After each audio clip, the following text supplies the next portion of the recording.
ముడిభాగంలో గెలుస్తా, మినిస్టర్ గా వస్తా. నెక్స్ట్ నేను మాట ఇస్తా ఉంటా, ఇక్కడే ముడిభాగంలో ఉంటా, ముడిభాగంలో గెలుస్తా, మినిస్టర్ గా వస్తా, మినిస్టర్ గా వస్తా, మినిస్టర్ గా వస్తా. నాకు ఒక డౌట్ అయింది, నేను పోవాలన్నా వద్దా నాకు డౌట్ అయింది. జై భీమ్. మోస్ట్ అందరికి ఆకలి అయితే నాకు డౌట్ అయింది,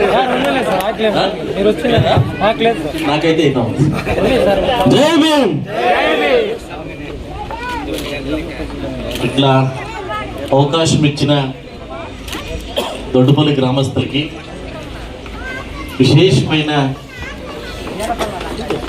మా ఊరికి వచ్చిన, నేను కూడా టీవీలో తన స్పీచ్ వింటూ ఉంటాను, శ్రవణ్ కుమార్ గారిది. నేను యంగెస్ట్ జడ్జ్ ఇన్ ఆంధ్ర. చాలా నేను డిబేట్ చాలా వింటూ ఉంటాను, మీ డిబేట్ చాలా వింటూ ఉంటాను, చాలా చూస్తున్నాను. నా వేదిక పైన అందరు పెద్దలకు పేరు చెప్తే చాలా లేట్ అవుతుంది. పెద్దలకు, పెద్దపల్లి గ్రామస్తులకు, రామసూర్ మండల మొత్తం నా స్నేహితులకు, అక్క చెల్లెలకు, అమ్మ చెల్లెలకు, అంబేద్కర్ 14వ తారీఖు ఏప్రిల్ వస్తే మాత్రము అంబేద్కర్ జయంతి కాదు, నేను చెప్పుకోవాలా లేదా నాకు తెలుసుకోలేదు. ఆయన కూడా దొడ్డుపల్లి గ్రామస్తులు వచ్చి నన్ను పిలిచినప్పుడు నాకు ఒక డౌట్ అయింది, నేను పోవాలన్నా వద్దా నాకు డౌట్ అయింది. ఇప్పుడు నాకు బిజీ ఉండేది. గ్రామస్తులకు కూడా, రామసూర్ మండలికి కూడా నాకు ఈ అవకాశం ఇచ్చిన దానికి, నన్ను పిలిపించి ఈ అవకాశం ఇచ్చిన దానికి, ఫస్ట్ ఆఫ్ ఆల్ మీకు లేట్గా వచ్చిన దానికి నేను క్షమాపణ అడుగుతాను. ఎందుకంటే నాకు రథోత్సవం ఉంది ఈరోజు.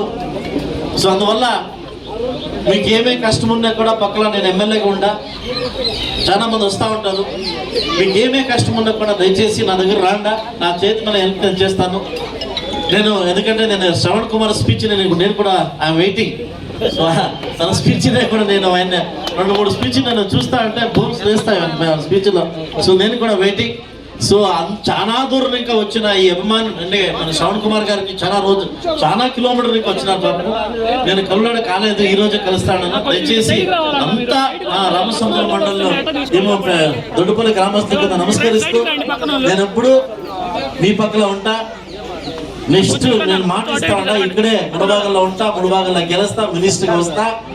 మీకు ఏమైనా హెల్ప్ చేస్తానని చెప్పుకుంటూ ఈ అవకాశం ఇచ్చిందని మీకు అందరికీ, నా జట్లో వచ్చిన మన లీడర్ మన జగదీష్ ఇప్పుడు రావాలా ఇక్కడ చాలా అర్థం చేస్తున్నాడు. ఇక నా లీడర్ చెప్తాడు కదా, మా దొడ్డుపల్లి గ్రామం చెప్పాడు కూడా వచ్చిన. ఈరోజు నాకు రథోత్సవం ఉండింది. ఈరోజు ఈ రథోత్సవంకి రథం నేనే అది పూజ చేయాలన్నమాట, అందుకొంచెం లేట్ అయింది. దయచేసి మన్నించడంతో అవకాశం ఇచ్చిన దానికి ప్రతి ఒక్కరికి నమస్కరిస్తూ మాటలు ముగిస్తాను. జై భీమ్.